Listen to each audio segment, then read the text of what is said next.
Revolução é uma palavra pela qual se mata, pela qual se morre, pela qual se mandam massas populares para a morte, mas que não tem nenhum conteúdo.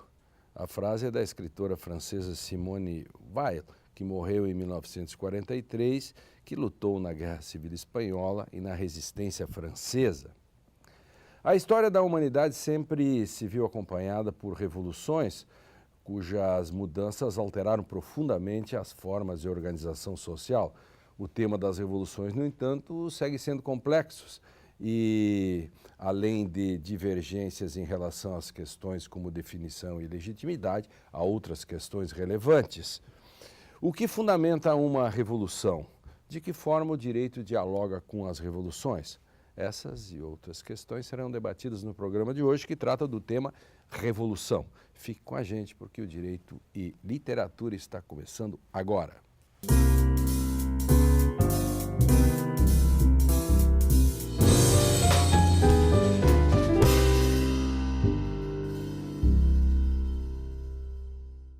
Olá, a partir de agora você acompanha um debate que conta com a participação de professores de diferentes áreas do conhecimento que vão nos ajudar a entender questões do direito e da sociedade contemporânea por meio de obras literárias.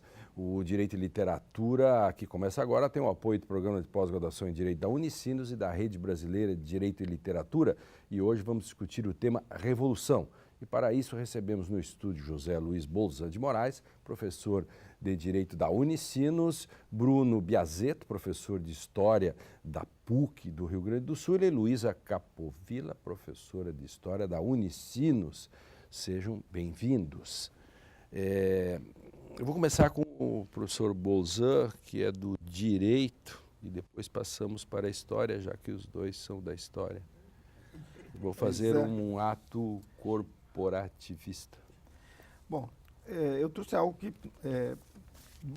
à primeira vista, é bem tradicional nessa temática, né, que é A Revolução dos Bichos, do George Orwell, que narra a história de uma fazenda onde os bichos, na verdade, comandados pelos porcos, resolvem tomar o poder da fazenda e expulsam o proprietário, o Sr. Jones, né, que é o proprietário da fazenda, que agia com maldade em relação aos animais, e acabam nesse processo de tomada do poder na fazenda, né, eles vão se transformando também, onde os porcos, né, capitaneados pelo Major, que era o primeiro líder da Revolução, e depois o Napoleão, que é o grande personagem, né, acaba se apropriando do poder e se transformando ele agora num novo opressor dos bichos como um todo. Então, nesse processo vai se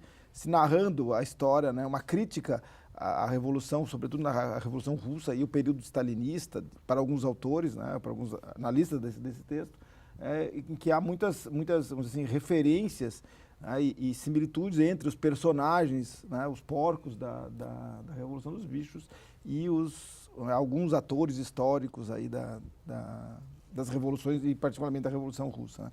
Então, acho que esse é um texto que me parece que é reconhecido como uma obra literária importante, e que, de alguma maneira, vamos dizer assim, coloca o tema da Revolução e das dificuldades, vamos dizer assim, do próprio desenvolvimento, um período pós-revolucionário, né, para que não se transforme de novo numa nova opressão na pauta, né. Então, esse é o texto, assim, literário que eu trouxe para a discussão.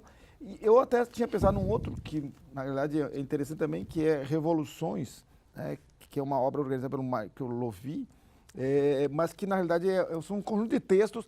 E o que tem de arte aqui é que são um conjunto de trabalhos com fotografias das diversas revoluções, desde a Comuna de Paris até as revoluções do século XX, né? Mas esse é um outro tipo de trabalho que me parece interessante, que mostra um pouco o papel da fotografia, né, na fixação das imagens, né, e dos personagens revolucionários ao longo do tempo. O texto do Orwell, da Revolução dos Bichos, retrata bem o vazio do termo, né, de que fala Simone Weil. Sim. Né, que por um azar morre durante uma guerra, né? Heloísa.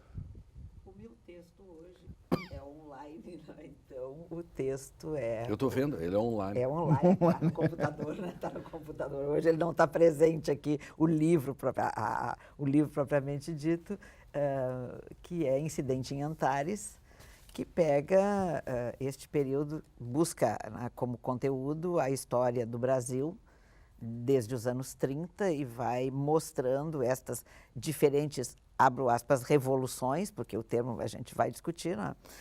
Até pós-64 e aquele período, mas que tem um grande momento quando os mortos levantam da sepultura e vêm reivindicar aquele passado em que eles foram colocados, especialmente a esquerda, os comunistas, né?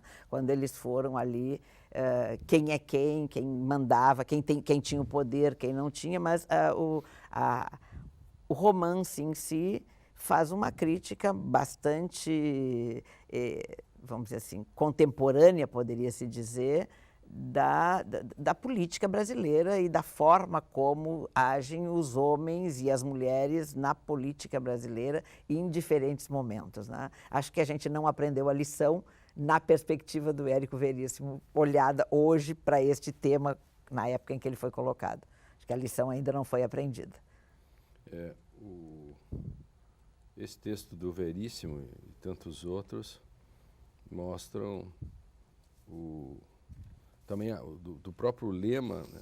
Aqui, por exemplo, no Rio Grande do Sul, o lema castilhista de cada vez mais os vivos serão governados pelos mortos. Pelos mortos. Claro. Né? Sem dúvida nenhuma. Que é um lema, digamos, positivista. Claro. O nosso convidado de hoje, o Bruno, qual é o texto? Enfim, bem-vindo. Helena, muito obrigado pelo convite, um prazer estar aqui com vocês hoje para debater um tema tão interessante. Eu tenho que antes fazer um meia-culpa, porque eu fiz um merchan para a Amazon por 10 segundos, porque eu promovi uma revolução literária na minha vida. Eu adotei o Kindle. É mesmo?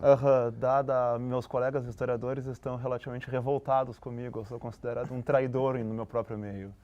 Então, por isso que o Doutor Jogo já foi um resultado dessa era, que é o livro que eu escolhi para hoje, é um resultado já da era Kindle, da falta de espaço físico para os livros. É o fruto da vida de intelectual, faz parte da existência.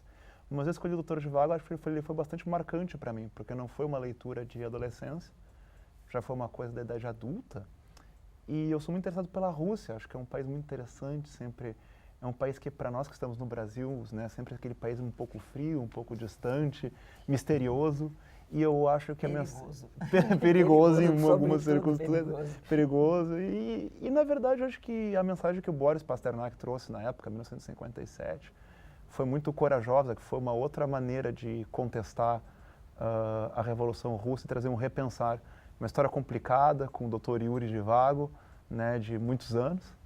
E então eu acho que é muito interessante o jeito que ele teceu o livro, um livro complexo, típico dos autores russos, mas muito, muito interessante, denso, mas que traz uma outra perspectiva da Revolução. E eu acho que é isso que é interessante, de como o indivíduo normal é afetado da Revolução. A Revolução parece ser uma grande onda positiva, por isso que às vezes ganha o termo Revolução, mas a gente vai debater mais depois. Mas é interessante pensar um pouco nisso, de como pessoas médias são afetadas, e às vezes a afetação não é às vezes positiva, os resultados não são às vezes tão bons quanto a gente imagina. Por isso que eu escolhi o Dr. Zhivago. Pois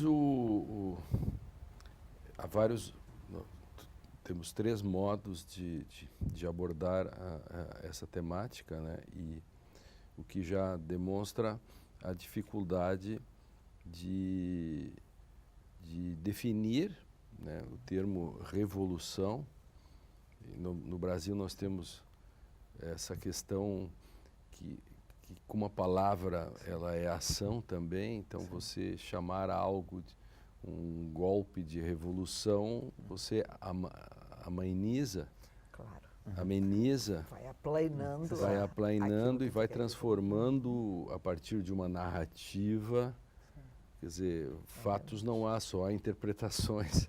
É porque, de certo modo, a ideia de revolução tem uma dimensão positiva, né? Golpe tem um caráter meio negativo, né? Ou seja, golpe você subverteu uma ordem que está bem. Revolução parece fez que é uma como mudança. se fosse uma transformação profunda, Uhum. de certo modo, para melhor, ou para alguma coisa boa. Né? Então, talvez por isso, no caso do Brasil, né, golpes foram transformados, né, assim, simbolicamente em revoluções que na realidade não foram. Né? Sim, 1889 o golpe, É um golpe. virou proclamação. Exato. Sim. Quer Em dizer, 1892, nove a línguas. 93 aqui, a Revolução Federalista é uma guerra civil. Isso. Como a Isso. Farroupilha. Então, Expliquem, nós fomos mudando o termo, localmente nós fomos mudando o termo, e foi, ou seja, a ideia de que está transformando tudo. Qual é a Que autêntica revolução brasileira, Bruno? Acho que não tem nenhum. Olha, Eu? eu também tenho minhas suspeitas de que nós não temos nenhuma, porque na verdade sempre a gente tem muitas subversões de poder, Quarteladas. de cima para baixo, Claro. e muito pouca coisa dialogada. Por exemplo, a gente não tem no Brasil 1776, que foi nos Estados Unidos, Uhum. ou até mesmo para quem não gosta tanto ideologicamente, uma revolução russa, uma coisa do tipo. Ou até, por exemplo, Hitler, nunca, quando ele assumiu o poder, mesmo pela via parlamentar, nunca ninguém chamou o que ele fez a posteriori de uma época de golpe. Uhum.